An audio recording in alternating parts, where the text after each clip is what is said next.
Welcome back, everybody. Welcome back to another video. The football is right around the corner. Thank God I have been bored out of my mind. I know it's only pre-season, but I'm really looking forward to it. I always look forward to pre-season. Usually there's a couple of new signings, although there aren't any at the moment. Who knows? Maybe Savio could turn up slightly later on. We know that I think it is the Croatians. Kovacic and Vardiol are going to be joining later on, so who knows? Who really knows? But I am really looking forward to seeing some of, particularly the younger players. They normally get a run out here. Of course, you've got some senior players as well who maybe either didn't get picked for their national teams or their national teams didn't qualify, so they're there as well. And of course, Pep, we got another season, at least one more, possibly more, who knows? But I'm looking forward to it. We've got some different opposition, a couple of teams that we've played, recently in friendlies before, at least one in Barcelona, but of course Celtic up first, AC Milan second, then it's Barcelona, then it's Chelsea. Even though we play them in our first game of the league season, we still have Chelsea in pre-season. Before I get into all of those games, this is a pre-season preview. I'm not just going to do the one game. I'm going to do all of them, the whole entire pre-season preview. If you do me a massive favour and please leave a like on this video, be massively appreciated, and subscribe if you are new. Like I said just then, this is an entire pre-season preview. I want to kind of talk on, each game, because I don't feel like it's necessary to do 4 different preview videos, one for each game with pre-season, because a lot of the points will just be the same. So I'm going to do it in one video.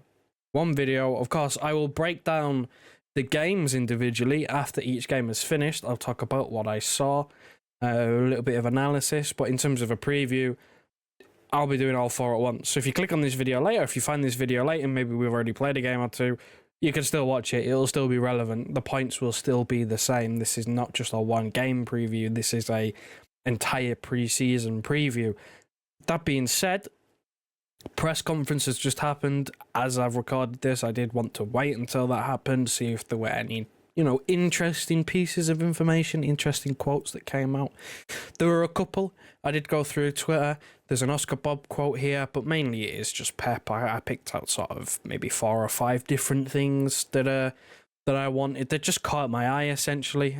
First one is from Oscar Bobb, which I do want to start with, of course, the player side of things, because again, like I said, I'm excited to see some of the younger players get given a chance to potentially impress, make an impression, get themselves into the squad for next season. You never know, a couple of places going.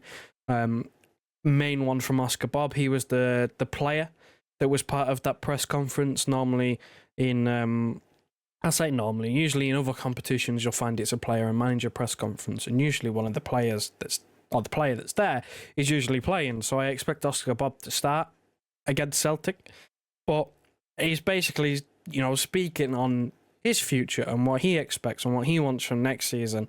And one of the comments caught my eye, and it's with Phil Foden's talent, it was no question he was going to break through. But I do look at him, he took some time, and people always said he should go somewhere, try and get more playing time, but he waited, and of course he paid off. And he said himself that because he wants to play for Pep, he wants to play for City, that he's willing to wait. And I like that. I like that a lot, because we've had players over the years. You look at Sancho, he wasn't willing to wait. Palmer really pushed for playing time. And we pushed back, saying we're not going to loan you out. If you're going, you're going. Brahim Diaz as well, he wasn't willing to wait. You look at Foden, he was willing to wait, and look at him now. So the fact that Oscar Bobb is saying that he's willing to wait around, that he looks at Foden and goes, he did that and it paid off, why can't I do that? It's really refreshing, because there's been a lot of talk recently. I forget the source, but there's been a few murmurings, a few little tiny, sprinklings of information that we may be willing to offer Oscar Bobb and Rico Lewis on loan to Newcastle to sign Bruno, which I am against. I want both of them in the squad. I don't think it makes sense for Newcastle either, because they're not up for sale.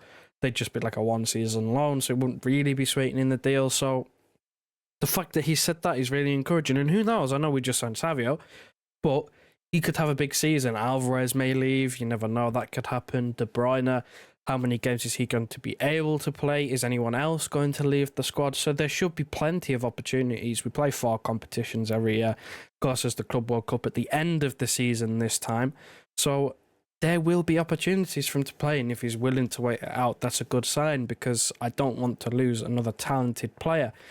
So in terms of the player side, that's really good. And he's another one. He falls into the category of players that they have a point to prove. He's not in the same category as your Jacob Wrights or your Micah Hamiltons or any of these guys who have barely had a look in, maybe on the bench a couple times, maybe got 100, 200 minutes across the entirety of the season. But he's, not far off that category where I think he got 1,500 minutes. He was pretty much a bench player for the entire season. So I'm looking forward to seeing what he's about, seeing, can he hack it? Of course, we've seen a couple of different positions, but, with him and Savio potentially being our right-hand side, I'm okay with it. And then I guess time to move on to Pep. Pep spoke on Savio. Again, like I said, he's not there at the moment. Maybe Savio will join them for the later part of the tour. I hope so, because I was really looking forward to seeing Savio in pre-season, seeing what Pep has lined up for him, but it looks like it's not to be. But he's saying that he could play both sides, left winger, right winger. He can even play in the middle, but we need him more, especially on the wings. His one-on-one, his one-against-one is devastating.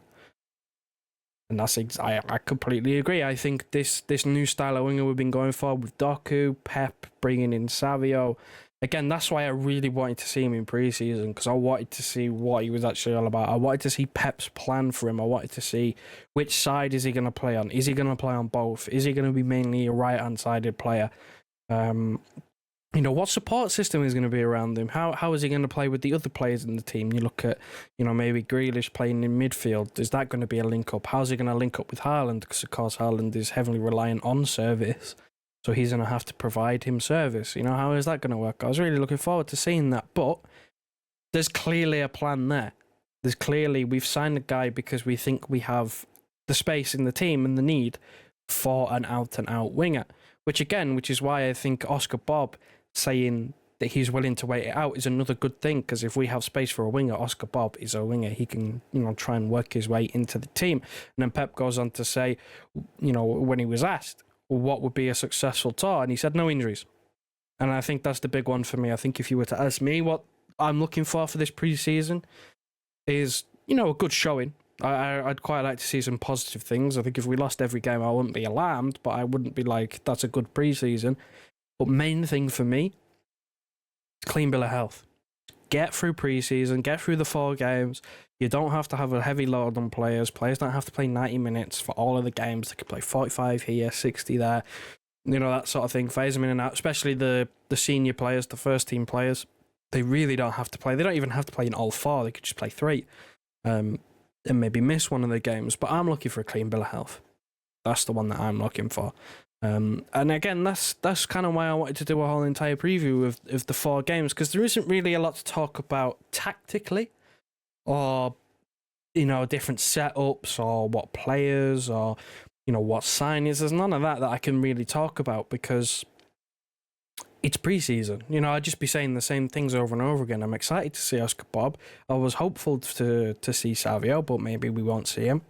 And then again, the young players, I'm really interested to see, what the plan is with the young players. Usually they get a run out in pre-season. We don't really see them again for another season, or at least not too many other times. But there's a couple of them young players that have gone on this tour that have been in matchday squads, have started games of football, have played professional minutes for the first team. So I want to see, is there a plan to get them involved? And I guess that kind of leads me on to my final tweet that I saw that really caught my eye, and it's that Pep said that he wants to keep James McAtee, who, again, he was another player who wasn't necessarily willing to wait out for playing time. He really pushed at the very start of last season to at least go out on loan and get some regular minutes. And he got his wish. He got loaned back to Sheffield United, where he was the season before on loan in the Championship, where they got promoted. And he had a fairly decent showing. Of course, they still got relegated. I don't really think that there was much hope of them staying in the division, really. They were severely undermanned.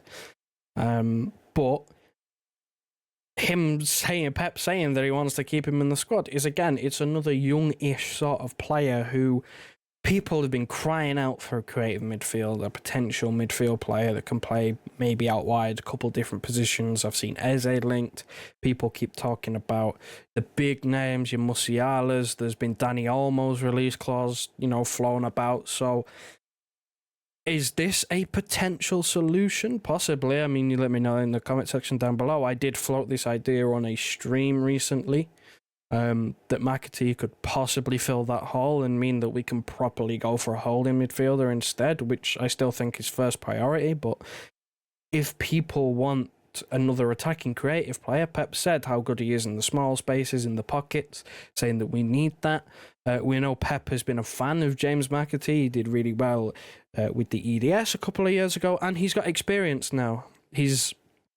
I don't know whether I'd say led, but he's heavily contributed to a Championship promoted side to get them promoted to the Premier League, and then even though they got relegated and they weren't good enough to stay up, he had a decent showing with that relegated side to a Premier League standard. Like, he held his own. So potentially that could be on the card and we could see more of him next season, which I don't think the plan was to actually have him leave last season. He just really, really pushed for it. And the fact that he went out on loan did really puzzle me, but I guess Sheffield United probably couldn't afford to actually buy him outright. But again, he's now got experience. Pep has said that he'd like to keep him. Whether that'll be the case, I don't know. Whether there's the space for him, again, I don't know. You've still got Mateus Nunes, Kovacic, Bernardo, De Bruyne. De Bruyne's not leaving. That's not going to happen. Those reports are false. So you've got, Foden, you've got more than enough players in them positions, so it'd be really interesting to see, does he fit in, or does he, ride the bench? Does he potentially not play so much? But again, we play in so many competitions that there will be, spaces available, and injuries will obviously pop up and happen, so you would imagine that he will get a fair chunk of game time. And if he does well from the bench, then who knows, maybe he gets even more. It's again, Pepper spoke about this in his press conference as well. I don't have the tweet to hand, but he said, whoever plays is down to the players. It's not down to him. He doesn't just pick the names. He picks the names based on, who should be playing, and it's down to the players to prove that they should be getting more game time. And if he believes in himself, then there's no reason why he can't, because he's shown that he can do it at different levels, Championship, lower end of the Premier League, under 23s level, playing against talent the same age and, of similar ability to him. So I don't see why not. And I guess that's kind of a good note to wrap it up on, because I'm just excited to see, what happens. Certain players potentially playing in new positions. Just the return of club football. It's been so long. The Euros was pretty good. The knockouts maybe flattered to deceive a little bit. They were kind of some of them were just very, very boring. I love club football. I can't wait for pre-season to start, and of course got the Community Shield right around the corner, but that's kind of where I'm at. There'll be no watch-longs because it's only pre-season, and they are ridiculously late because they're all in America. We did potentially, when Hugh is back, if you are wondering why I'm doing a video and there's no streams, Hugh's in America. If you missed the Big Six show, the latest one, Hugh is in America. He's in LA, Bright Lights, Hollywood. So you're stuck with me for the majority of pre-season. So yeah, no watch-longs, potentially one when he gets back. Who knows? We haven't really thought about it. But if you're wondering again why it's me and why there's a video and maybe a lack of streams, Hugh's in America for our not even for our pre-season.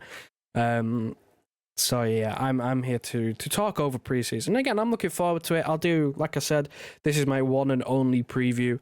So even when future press conferences come out, again, if you want to know my opinions, my Twitter's on the screen or in the description if you want to know what I have to say on that. But again, in terms of this video, this is sort of a 4-game summary of what I'm looking forward to seeing, and my thoughts on some of the things that have been said in his first press conference. Again, like I said, I will do a video after each of the games has been played to break down what I've seen, because I can talk about that tactically. But again, from a tactical point of view, not much I can really talk about in pre-season, before each game. So it's just a one video roundup. But again, I'm going to leave it there.